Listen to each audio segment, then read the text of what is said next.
బాలీవుడ్ కు రణవీర్ సింగ్ తిరిగి వస్తున్నాడు. ధురంధర్ అనే చిత్రంతో ప్రేక్షకుల ముందుకు రాబోతున్నాడు. ప్రస్తుతం ఈ cinema teaser songs Ranveer fans ను ఉర్రూతలూగిస్తున్నాయి. ఎట్టకేలకు రణవీర్ కంబ్యాక్ ను కన్ఫర్మ్ చేస్తోంది.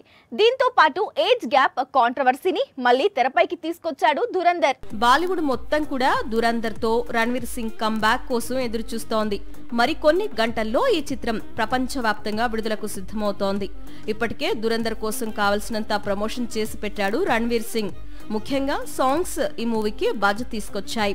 తన కెరియర్ లోనే బిగ్గెస్ట్ ఓపెనింగ్స్ చూడబోతున్నాయని బీ-టౌన్ ట్రేడ్ వర్గాలు అంచనా వేస్తున్నాయి. ప్రస్తుతానికి ధురంధర్ కు అంతా బానే ఉంది. కాకపోతే ఒక్క విషయంలో మాత్రం ఈ సినిమాపై విమర్శలు వస్తున్నాయి.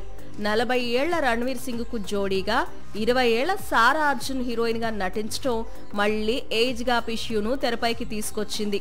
గతంలో విక్రమ్ నటించిన నాన్నా చిత్రంలో చైల్డ్ ఆర్టిస్ట్ గా నటించింది సారా అర్జున్. పొన్నియిన్ సెల్వన్ సిరీస్ లోను చైల్డ్ ఆర్టిస్ట్ గా కనిపించింది. ఇప్పుడు హీరోయిన్ గా ప్రమోషన్ అందుకోవటం బాలీవుడ్ లో హాట్ టాపిక్ గా మారింది. రణవీర్ సింగ్ తనకంటే 20 ఏళ్ల తక్కువ వయసున్న హీరోయిన్ తో ప్రేమాయణం అంటే కరెక్ట్ కాదేమో అంటున్నారు బాలీవుడ్ జనాలు. సినిమా రిలీజ్ తర్వాత ఈ ఇష్యూ ఇంకెంత హైలైట్ అవుతుందో చూడాల్సి ఉంది.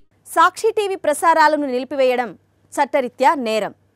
సాక్షి టీవీ ప్రసారాల కోసం మీ స్థానిక కేబుల్ ఆపరేటర్ని వెంటనే సంప్రదించండి. డిటిహెచ్లో, ఇంటర్నెట్లో కూడా సాక్షి టీవీ ప్రసారాలను వీక్షించవచ్చు.